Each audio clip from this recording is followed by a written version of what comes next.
Saya akan membacakan lebih dahulu dari Efesus yang ketiga, ayat 14 sampai 21 itu adalah doa Paulus. Yang dari sana akan saya kaitkan dengan Filipi 1 ayat 9 sampai 11 yang menjadi bahan bacaan kita. Itulah sebabnya aku sujud kepada Bapa yang darinya semua keluarga yang di dalam surga dan di atas bumi menerima namanya. Aku berdoa supaya ia menurut kekayaan kemuliaannya menguatkan kamu dengan kuasa melalui rohnya di dalam batinmu. Sehingga oleh imanmu Kristus tinggal di dalam hatimu dan kamu berakar serta berdasar di dalam kasih. Aku berdoa supaya kamu bersama-sama dengan semua orang kudus dapat memahami betapa lebarnya dan panjangnya dan tingginya dan dalamnya kasih Kristus dan dapat mengenali kasih itu yang melampaui segala pengetahuan. Aku berdoa supaya kamu dipenuhi di dalam seluruh kepenuhan Allah, bagi Dia yang dapat melakukan jauh lebih banyak daripada yang kita doakan atau pikirkan, seperti yang ternyata dari kuasa yang bekerja di dalam kita. Bagi Dialah kemuliaan di dalam jemaat dan di dalam Kristus Yesus turun-temurun sampai selama-lamanya. Amin. Filipi 1 ayat 9 sampai 11, inilah doaku, semoga kasihmu makin melimpah dalam pengetahuan yang benar dan dalam segala macam pengertian, sehingga kamu dapat memilih apa yang baik, supaya kamu suci dan tak bercacat menjelang hari Kristus, penuh dengan buah kebenaran yang dikerjakan oleh Yesus Kristus untuk memuliakan dan memuji Allah. Sampai sedemikian jauh pembacaan sabda Tuhan. Yang berbahagia adalah mereka yang mendengar dan yang memelihara di dalam hidupnya. Maranatha, itu terbiasa kami di awal ketika aktif. Karena kita sedang menanti kedatangan Kristus, ini minggu pertama Advent. Jadi saya coba pakai baju yang ungu. Tadinya saya mau pakai topi ungu, nanti dia kira saya lagi kurang kerjaan. Saya copot tadi topi saya, Tuhan saya tidak jadi pakai topi ini. Karena nanti Anda hanya melihat diri saya. Padahal saya hanya sekedar alat yang Tuhan mau pakai pada pagi ini. Baik, ketika kita mendapatkan satu tema, perihal doa bagi kesatuan dan kasih di dalam gereja, itu kalau diterjemahkan di dalam bahasa Indonesia, pray for unity and love within church. Rada susah kalau saya pakai tema itu karena saya harus berbahasa Inggris. Jadi saya terjemahkan Indonesia karena saya ingin berbahasa Indonesia.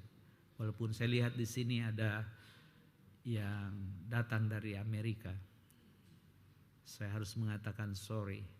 This preaching is not delivered in English, but in Indonesia. Saudara-saudara, ketika Paulus itu tiba untuk memberikan apa yang menjadi berita tentang jemaat Filipi, dia mau mengatakan bahwa aku berterima kasih karena engkau memberikan aku seseorang yang membuat aku terus-menerus ada di dalam genggaman Tuhan. Kalau Anda tanya kenapa? Karena Paulus itu mendapatkan orang-orang seperti Timotius dan Epaphroditus ketika dia dipenjara. Sengaja jemaat Makedonia itu memberikan dua orang ini. Oleh karena Injil yang diberitakan oleh Paulus, dia dipenjara. Seharusnya orang seperti itu mungkin dia akan kapok. Seperti mungkin Kimi tadi malam itu bisa menjadi bahan yang orang, kalau bahasa Jakarta bilang ayo lo. Dia betul-betul panik, saudara. Lalu saya coba menenangkan dia. Jangan khawatir. Karena apa yang diungkapkan semalam itu bisa benar, bisa salah.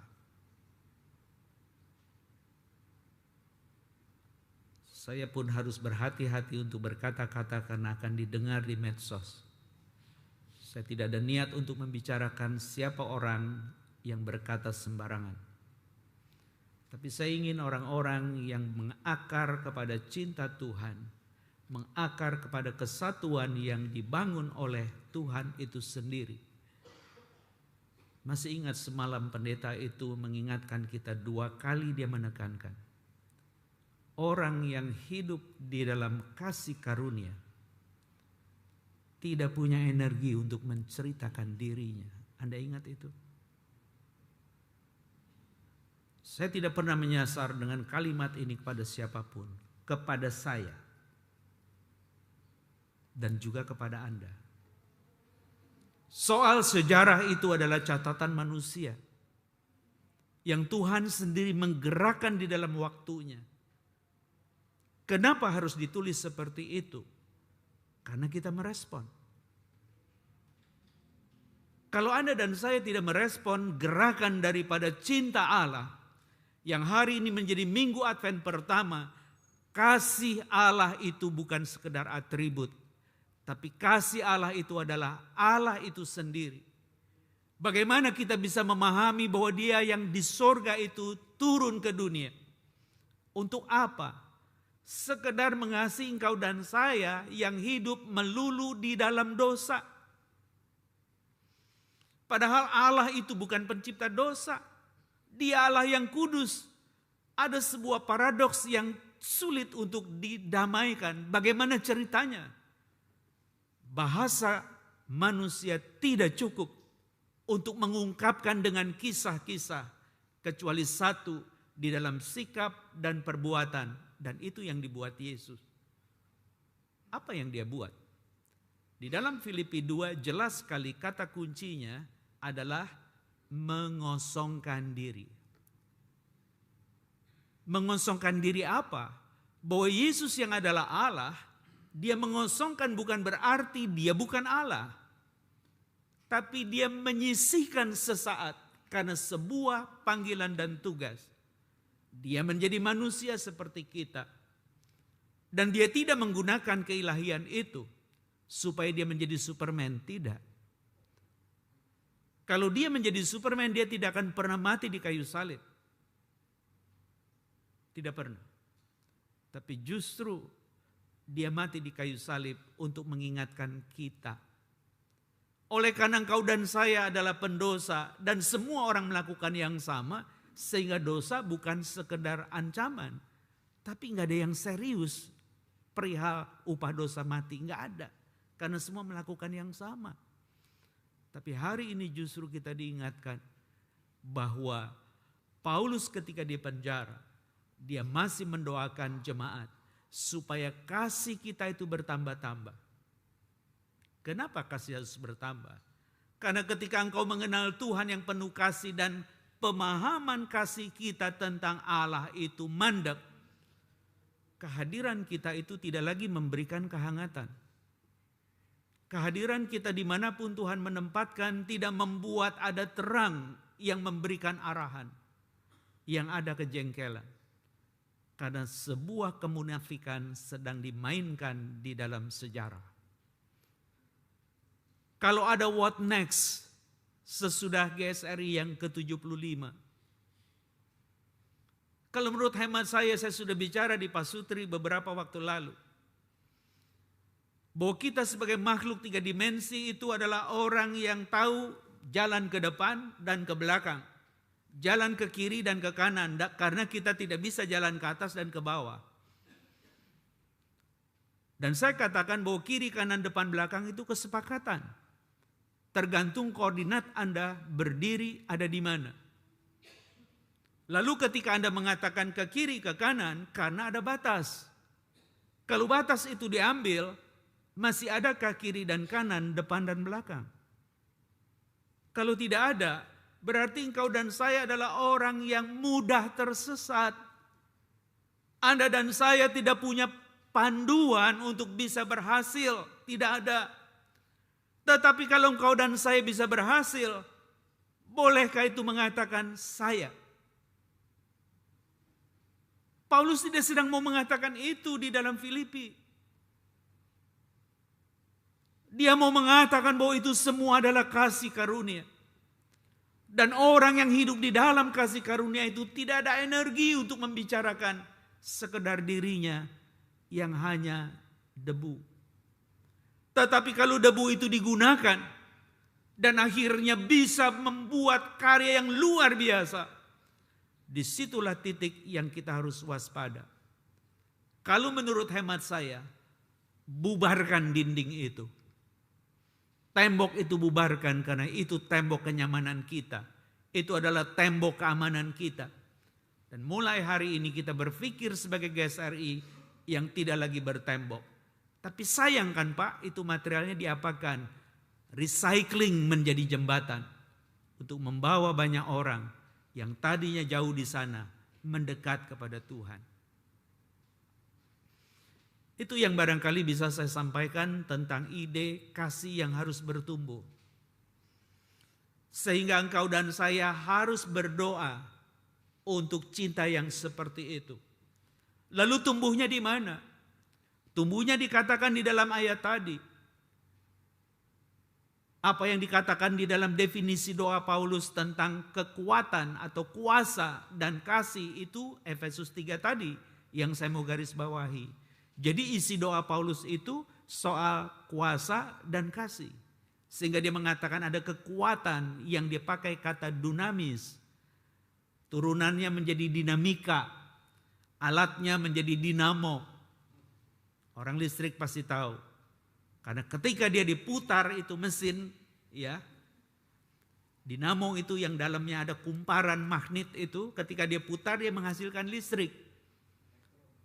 Makanya dia disebut dinamo. Karena dia berputar. Siapa yang putar? Ada mesin listrik.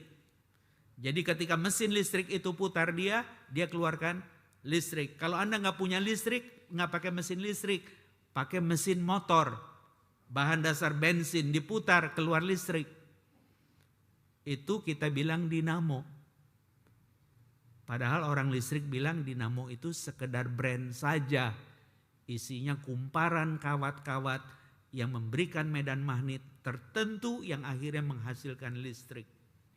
Jadi engkau dan saya itu yang tidak tahu mau kemana, ketika Tuhan menempatkan dan memutarmu, dan memutar itu menjadi satu gerakan yang ketika dia memberikan amanat agung, dia menggunakan gerakan sentrifugal istilahnya, bukan sentripetal.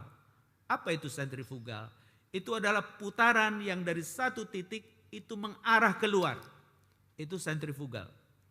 Kalau sentripetal, gerakan yang memutar dari luar ke dalam. Orang perjanjian lama itu orang yang bergerak sentripetal. Karena dia pergi ke Yerusalem untuk 3 hari raya utama. Paskah, Pentakosta, dan Pondok Daun. Dari mana saja mereka datang ke Yerusalem. Laki-laki untuk merayakan 3 hari raya utama. Dan bait Allah itu dihancurkan. Karena gerakan kasih dan kuasa Allah itu disalahgunakan. Sehingga Tuhan mengatakan, rumahku yang disebut rumah doa menjadi sarang penyamun. Relakah Anda ketika orang akhirnya mendengar GSRI itu sarang penyamun? Ini rumah doa. Kalau memang ini rumah doa, mari kita punya semangat. Untuk apa? Ya berdoa. Salah nggak kita jual beli di gereja? Nggak terlalu. Tetapi kalau Anda datang ke gereja itu untuk mendapatkan keuntungan dari transaksi, kita harus renung, cinta itu nggak bertumbuh. Dan kita harus waspada. Kalau memang kau dan saya harus mengakar bukan karena perasaan, tetapi karena pemahaman, hikmat, dan pengertian yang dari Tuhan.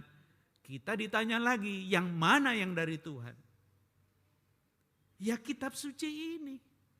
Semalam pendeta mengatakan emang kuno kok yang kita beritakan Yesus itu. Nggak ada perubahan. Yang berubah zamannya dengan segala tuntutan. Kita perlu beradaptasi supaya yang kuno ini tetap up to date. bagi setiap generasi. Mau tidak mau tulisan ini tidak boleh Anda rubah. Hidup kita yang berubah karena kata-kata ini. Cara berpikir kita, cara berkata, cara berbuat itu semua berubah. Dan ketika perubahan itu terjadi, orang tidak melihat masker yang sedang kita pakai. Yang ada adalah wajah sejati. Dia murid Kristus. Saya merindukan itu. Saya mendoakan itu. Dan kalau ini adalah kesempatan kedua saya melayani, saya tidak melihat hal yang seperti itu. Jangan-jangan saya nanti akan bermain di luar gereja. Karena tidak perlu ada segala macam aturan. Supaya banyak orang datang kepada Kristus. Kalau nanti orang ditanya, siapa yang membuat engkau percaya? Tuhan. Karena dia menggerakkan semua orang yang dipilih sejak kekekalan sebelum dunia dijadikan. Apa Anda enggak pusing? Dipilih sebelum dunia dijadikan.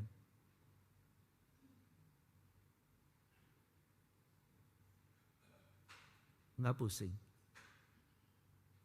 Itu melampaui akal kita kalau Allah yang kasih memilih seperti itu. Dan dia genapkan apa yang dia pilih. Dia panggil orang itu. Bukan dengan ancaman. Tapi dengan cinta. Bukan dengan suara seperti halilintar. Dengan gerakan gempa seperti tsunami. Tidak. Suaranya kata sabda Tuhan kepada Elia. Di dalam bisikan yang hening. Elia sadar. Di sini ada Tuhan.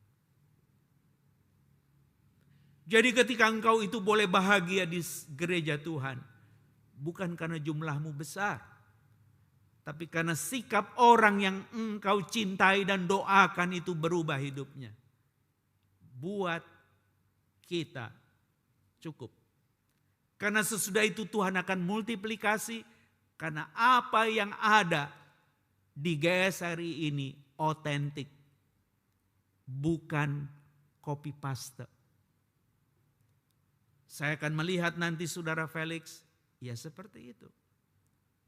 Saya akan melihat Julius seperti itu, saudara Hadi seperti itu, saudara Tanu seperti itu, saudara Tanto akan seperti itu. Saya tidak perlu merubah dia.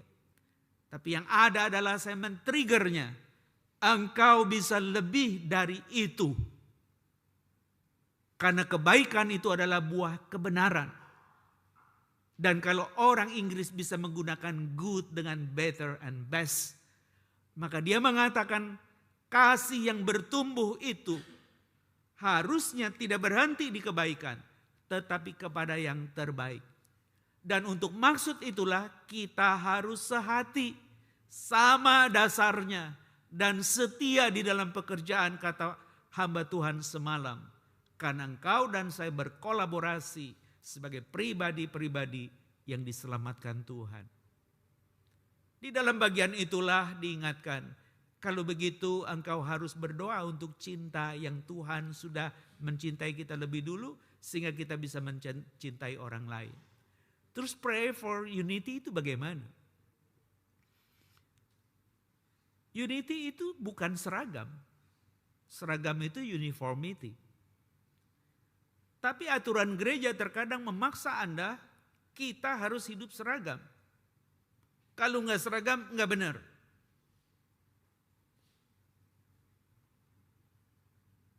Kebenaran itu butuh waktu untuk diuji.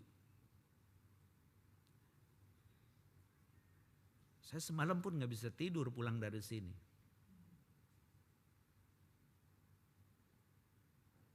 Doa lagi, doa lagi.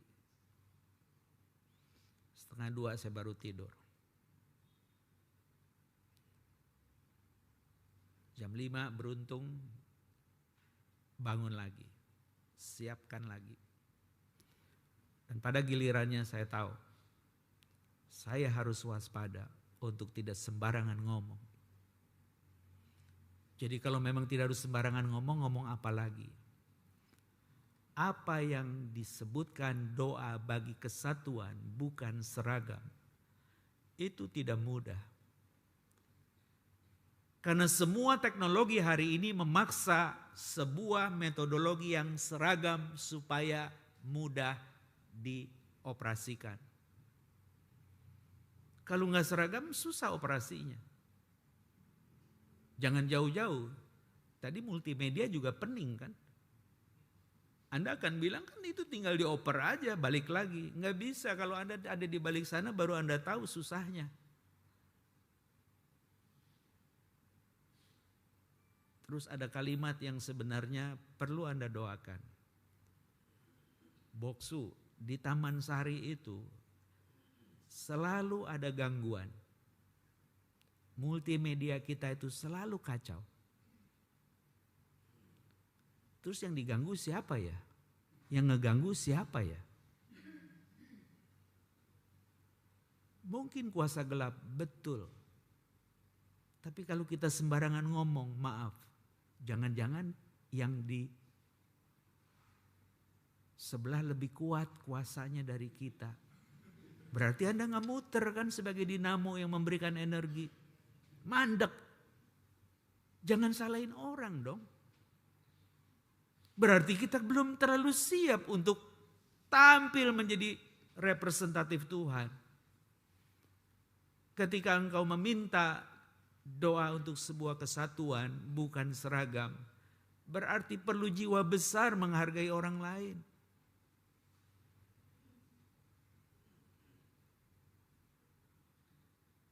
Masa GSRI sekian puluh tahun baru segini, dengar kan kemarin? Membanding seperti itu, menurut hemat saya menjadi tidak arif. Kalau mau membanding dirimu yang dulu dan sekarang, besok mau jadi apa? Itu betul. Kalau ngebanding seperti itu, kita bukan gereja yang am. Kita bukan gereja yang kudus. Kita juga bukan gereja rasuli karena ada ajaran yang ditafsirkan oleh seseorang ini lebih benar. Tidak ada yang lebih benar. Yang ada adalah lebih baik karena kebenaran itu tunggal. Tuhan itu sendiri. Jadi kalau buah-buah kebenaran yang pada gilirannya menjadi sebuah ungkapan cinta itu bertumbuh, engkau dan saya perlu memerhatikan bagian di mana engkau dan saya bukan robot. Pribadi yang unik satu dengan yang lain. Bahkan di dalam keluarga, anak yang lahir dari rahim ibu yang sama, tidak sama. Salah satunya, jari ini mirip. Dia punya apa itu? Alur-alurnya. Tapi begitu diperhatikan, beda saudara. Apa sih maksud Tuhan itu? Dia mau berkata, engkau itu unik, kuciptakan khusus. Supaya engkau berperan di dalam satu komunitas yang lebih luas. Peranmu tidak sama dengan yang itu. Tidak. Khas. Spesifik. Kalau memang seperti itu yang Tuhan mau, mari kita peka. Saya bisanya apa Tuhan? Saya akan gunakan itu. Dan di dalam kerendahan hati, Yesus sudah mengosongkan diri, tadi saya katakan dengan istilah kenosis. Disitulah dia menunjukkan ketaatannya kepada Bapa yang mengutus dia. Dia tidak komplain dengan Bapa ketika dia menghadapi kesulitan. Dia malah mengingatkan lagi kepada murid-murid yang sedang tertidur di dalam doa. Untuk waktu inilah engkau mengutusku. Jadilah kehendakmu. Dia minum cawan murka. Sebagai konsekuensi dia mengasihi engkau dan saya. Kalau engkau faham bagian itu. Kenapa kita dikasihi? Tetap itu sebuah misteri Tuhan. Ketika engkau berbagian di dalam persekutuan, berkolaborasi kata hamba Tuhan, tetap setia karena Dia tidak pernah bisa mengingkari dirinya sebagai Allah yang setia. Dia tetap setia walaupun kau tidak setia. Maka biarlah kita punya dasar yang sama katanya. Cinta itu sendiri. Dan ketika kesatuan itu hanya dimungkinkan karena rela mengosongkan diri. Di dalam pengabdian saya yang pertama sudah selesai. Saya mencabut diri saya meskipun masih nama pendeta emeritus GKI. Dengan lambang GKI masih saya pegang, masih saya pakai. Untuk memberitahu awal saya di situ. Dan ketika saya harus berbagi sekarang, saya tidak punya apa-apa. Kecuali hati untuk melihat saudara yang memerlukan bantuan. Ketika kita harus melengkapi mereka menjadi pemberita kabar baik. Maka kelompok-kelompok hidup yang penuh iman itu yang menjadi visi misi kita. Melalui dialah kita mendampingi orang-orang baru untuk masuk di dalam persekutuan yang hangat, untuk menumbuhkan iman mereka, kasih mereka, pengharapan mereka, supaya mereka menjadi kuat oleh karena Roh yang Kudus. Karena kata dunamis itu punya rujukan di dalam janji Yesus. Kalau Roh itu turun, yang dijanjikan Bapa, maka engkau akan punya kuasa. Dan kau akan pergi menjadi pembawa kabar baik. Kalau itu yang menjadi tema kita, hidupi itu. Tidak berhenti di tahun 2029 karena kita pernah konsensus di 2024 tentang visi misi GSRI Taman Sari. Untuk menjadi gereja yang bertumbuh dan misioner. Artinya Anda dan saya bertumbuh di dalam cinta, bertumbuh di dalam kesatuan, supaya kita bisa menjadi utusan-utusan Kristus. Saya salut dengan remaja, khususnya pendamping. Hormat untuk kalian semua.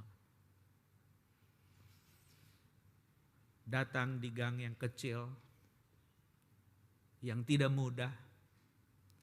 Dan kalau orang-orang yang di gereja kota ini, mohon maaf, jangan-jangan mereka dianggap bukan pribadi yang penuh prospek untuk mendukung pelayanan gereja.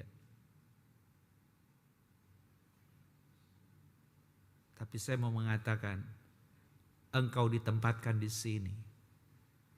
Nikmati. Barangkali kita tekor.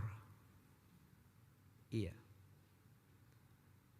Tapi kalau engkau keluarkan kantongmu, belum tekor, rela keluarin enggak? Halo? Keluarkan. Maka tidak perlu lagi tanya sama bendahara gereja, cukup enggak? Untuk sebuah tujuan, hidup yang kudus dan memuliakan Dia. Ada harganya. Yesus mati. Kita belum mati, setengah mati pun belum dengan memberikan apa yang mungkin secara nominal melampaui yang saya bisa beri. Mungkin. Tetapi Anda tidak perlu gentar. Kita belum habis-habisan seperti Yesus. Demi cintanya yang menjadi kekuatan untuk mengampuni, kepelbagaian untuk menyatu, Dia justru berkata kepada Bapa, perihal orang yang memusuhinya, Dia tidak meminta kuasa untuk melawannya. Ampuni mereka. Anda tahu kenapa kuasa pengampunan itu menjadi satu perekat untuk menjadikan gereja itu berkarya. semata karena mereka mengalami cinta Tuhan. Justru orang yang tidak mengalami cinta Tuhan itulah yang bisa menjadi sandungan di gereja. Tapi menyebut cinta yang dari Tuhan, tapi Tuhan yang mana? Anda masih dengar hamba Tuhan itu mengatakan kalau engkau sampai di surga, nanti engkau akan jumpa dengan Yesus yang beda. Apa engkau tidak bingung? Karena praktek hidup kita itu tidak sesuai. Jadi kalau memang cinta itu punya makna teologis, mengakar kepada Allah yang mengasihi kita lebih dulu. Kesatuan itu adalah perpisahan karena dosa yang disatukan oleh Kristus dengan pengorbanannya. Yang memang berbeda karena kita ciptaan dan dia pencipta. Tapi kenapa dia mau bersekutu dengan kita? Itu misteri yang luar biasa yang tidak sanggup kita mencerna dan menceritakan. Tapi ketika engkau hidup di dalam kasih karunia itu, maka engkau akan selalu bersyukur. Tidak gentar dengan memberi apa yang memang diperlukan. Saya tidak tahu ini balon bagus-bagus kan ya. Boleh tahu panitia berapa keluarin uang untuk ini? Halo?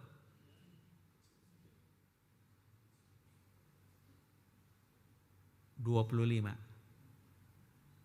JT 25 juta balonnya. Lalu Anda jangan ngebanding, mendingan kasihin orang miskin. Ya, itu kalimat orang yang pura-pura di era Yesus. Artinya engkau rela membayar ini untuk sebuah keindahan yang sesaat. Untuk apa? Tuhan sedang berkarya di gereja ini. Ling Liang Tang itu kalau diterjemahkan menjadi gereja santapan rohani. Artinya yang Anda santap itu sabda Tuhan yang penuh roh. Bukan Koping Ho yang jago silat ke sana sini lalu dapat duit. Bukan menjadi orang yang mengucapkan nama Tuhan untuk mendapat upah. Tapi pelayanan kita itu adalah rasa syukur. Saya berdoa seperti itu, berjanji kepada Tuhan. Karena engkau sudah mendampingiku sampai di ujung apa yang secara struktural saya harus mengabdi. Dan hari ini diminta di GSRI tidak bisa penuh. Karena memang ada aturan yang tidak bisa ditabrak. Nanti Anda akan bilang, aku mendengar suara Tuhan kepadamu Simon. Kamu harus sepenuh waktu di sini. Maka saya akan cermati mata dia. Saya akan cermati mulut dia. Apakah dia berkata-kata sedang ngejorokin saya atau betul-betul dia sedang menubuatkan saya. Karena saya khawatir itu bukan nubuat tapi lubuat. Dan Anda harus waspada. Harus waspada. Karena apa yang Tuhan katakan tidak akan pernah berubah dan pasti terjadi. Dan disitulah kegentaranmu. Karena sudah membuang tembok-tembok yang menjadi batas kiri kanan depan belakang. Aku buang itu semua. Karena aku hanya debu. Kalau kau masih memakai aku Tuhan. Jangan aku debu yang membuat orang kelilipan. Tapi debu yang rela bertumpuk bukan hanya menjadi tanah, mungkin menjadi fosil batu yang keras untuk menjadi dasar supaya orang tahu ada bangunan anugerah yang disebut ruang cinta kasih Allah dan mereka menikmati itu ketika aku berbagi kehidupan untuk sesama. Saya percaya GSRI ke depan, what next? Harus menyiapkan seperti itu. Apa yang Anda anggarkan di jemaat sebagai RAPBN kalau di negara, mungkin Anda RAPBG ya sebagai anggaran gereja. Menurut pengalaman ya dan itu tidak boleh jadi panduan. gereja yang terus bertumbuh di dalam cinta dan mau bersatu menghargai satu dengan yang lain, maka anggaran dia 2/3 itu bukan buat gerejanya, tapi buat orang di luar gereja. Kalau Anda balik 1/3 di luar, 2/3 di dalam, Anda keenakan terus di ruangan anugerah yang tidak mau keluar. Maka Anda akan didorong oleh Tuhan keluar. Maka gerakannya bukan lagi sentripetal, tapi sentrifugal. Kepada siapa? Penginjil Jerry ketika kebaktian tengah minggu Rabu kemarin. Jemaat kereta yang pembohong, binatang buas dan pelahap. Anda bayangkan.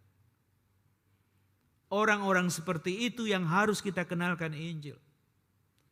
Dan Anda harus punya kekuatan yang bukan dari diri kita, tapi dari Dia. Tidak usah terlalu gentar. Karena kalau di luar seperti itu Anda bisa aman. Karena punya buat menahan, perisai. Tapi kalau di dalam, pikiran kita tidak menjadi satu dengan menghargai satu dengan lain karena tujuan untuk kemuliaan Kristus, kita gagal bergereja. Jadi saya bisa simpulkan begini. Kalau Anda dan saya ingin mengalami apa yang disebut untuk berdoa bagi kesatuan dan kasih di dalam gereja, biarlah engkau rela mengosongkan dirimu, membayar harganya, membuang tembok-tembok yang membuat engkau bangga dan bahagia. Karena memang hidup di dunia ini penuh bahaya yang kita tidak pernah sadari. Dan Tuhan sudah nyatakan di kayu salib. Ini bahayanya. Itu sebab kita harus hidup di dalam kekudusan menjadi lebih baik. Supaya apa?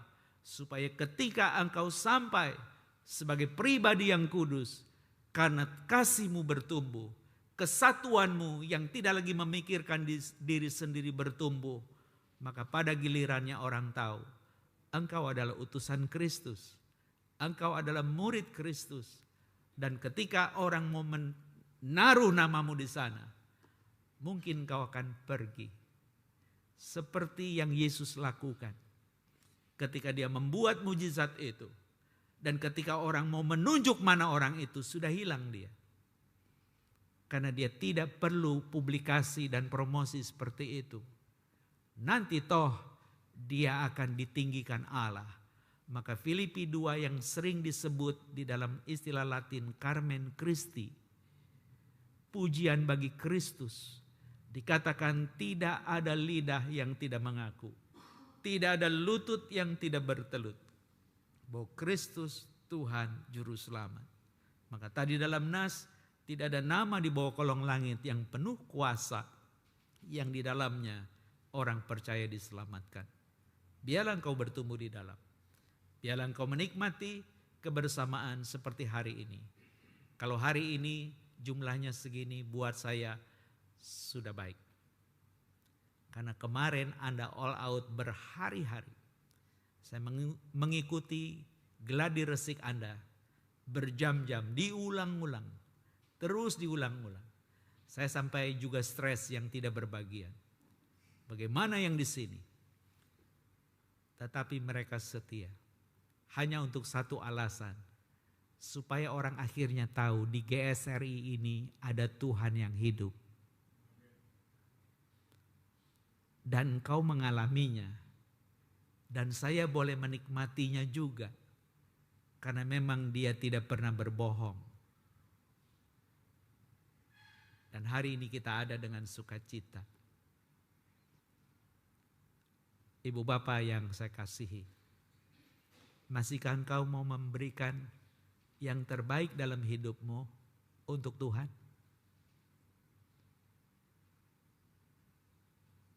Masih? Ketika masih, jangan paksa orang dengan seragam. Berikan dia kesempatan menjadi dirinya. Aduh capek, Boksu. Itu orang emang mesti diomelin. Kalau gak diomelin gak benar. Nah, omelannya itu jadiin kata-kata yang membangun. Mungkin saja dia tidak fokus karena belum makan. Beliin makanan. Beliin apa ya? Kamu suka makan apa? Roti. Nah, kalau Kokimbun suka roti, nanti orang yang kelihatan lemes-lemes kasih roti. Jangan kasih yang lebih murah, kasih roti karena kita suka makan. Tapi sering ada orang yang banyak uangnya, dia bisa makan yang sederhana di tengah orang sederhana. Tapi ntar dia traktir teman-temannya sekali makan 5 juta. Tapi di sana makannya combro, ya yang gope gitu kan ini. Bagus juga sih, tapi nggak usah pura-pura lah. Kasih mereka makan yang bagus. Dan Anda jangan khawatir. Salah satu orang yang perhatian itu, saya boleh sebut nama ya, karena saya ngalamin. Namanya Pak Stepanus. Dia suka makan toge, saya diajak makan toge. Terus makan apa lagi? Soto ya, soto. Dia suka makan soto, dia cerita sambil makan soto. Ini soto enak. Oh iya, ayo makan, ayo. Masih bisa makan ini? Bisa lah, mangkoknya yang saya nggak makan, saya bilang. Lalu kalau dia ketemu saya lagi dan dia sudah makan, seperti kemarin habis ada satu kedukaan, dia bilang buru-buru mau pulang. Nggak taunya ketemu di rumah makan. Tapi Anda tahu apa yang dia buat? Semua order kita itu dia yang bayar. Kalau saya sedang memuji dia, memang saya sengaja mau memuji dia. Soal nanti dia buang pujian saya itu gak penting. Tapi saya mau bilang hiduplah seperti itu. Maka engkau akan bahagia. Kenapa? Karena ada orang yang bisa menikmati yang kita juga nikmati. Dan yang mengharukan itu, dia makan dengan drivernya. Tidak dipisah, satu meja. Saya tidak tanya, dia hanya mengatakan, dia kerja lelah 1 harian. Dia tidak punya waktu lagi untuk makan karena nanti pulang mungkin tidur. Jadi biar dia nikmati hari ini. Apa yang dia sudah tabur. Hiduplah seperti itu. Saya tidak minta izin sama Pak Stepanus. Tapi karena saya liatin dia ngeliatin saya terus, jadi saya ambil ini. Mohon maaf Pak. Karena saya tidak tambah-tambah. Tapi saya minta maaf, tidak minta izin untuk apa yang saya alami. Karena itu sejarah. Buatlah sejarah yang baik untuk GSRI. Sehingga orang tidak menyebut GSRI dengan akronim yang sangat buruk. Anda tidak usah bunyikan, saya sudah dengar. Tapi saya minta dan memohon dengan sangat. Jangan ulang akronim GSRI yang buruk itu. Tapi dengungkanlah itu dengan cintamu, dengan kebersamaanmu. Bahwa ini gereja yang selalu menyantap firman yang penuh rohani. Penuh roh Tuhan yang menggerakkan aku untuk terus bertumbuh dan bersatu sebagai tubuh Kristus yang memuliakan Dia. Karena tidak ada lagi komponen di dalam tubuh Kristus yang cacat, yang kotor, yang najis. Semuanya dikuduskan oleh roh Tuhan. Dan engkau akan berjaya. Siapa? Bukan gerejanya karena ini akan habis. Tapi hidupmu sebagai bagian yang dibentuk di GSRI. Engkau bangga. Aku lahir dan besar di sini. Kiranya Tuhan menolongmu. Kiranya Tuhan memimpinmu. Maaf saya dari tadi ngelihat jam itu 7 kurang 20. Kok saya gak berhenti-berhenti ternyata udah lewat. Ampuni saya. Saya tidak ingin perpanjang. Saya ingin jam 7 sudah selesai. Jam 8 sudah selesai. Ternyata itu jam 7 kurang. Jadi saya terus-terusan ngomong. Iya, saya terpengaruh ngelihat, saya pikir belum kelar. Nggak taunya itu ngaco ya. Pantes saya ngerasa saya sudah mulai tidak ada tenaga. Begitu lihat jam, 8.10. Serius, saya tidak sedang bergurau, saya minta maaf. Karena saya kepengen pendek hari ini, tapi ternyata jadi panjang. Saya berhenti di sini mungkin dengan rem mendadak. Tapi jangan lupa apa yang boleh disampaikan. Biarlah engkau bertumbuh di dalam cinta itu. Biarlah engkau bersatu sehingga orang tahu kita tubuh Kristus yang fasih. Karena apa yang menjadi isi doa Paulus dalam Efesus 3, ada kuasa dan kasih yang melampaui akal. Dia hadir di tengah kita. Sehingga kalau kita berhasil karena kuasa Dia. Kalau kita bisa mengasihi karena Dia dulu mengasihi kita. Dan biarlah itu engkau pegang baik-baik, maka Tuhan akan terus membimbing kita dan kita menjadi alat berkat-Nya. Mari kita berdoa.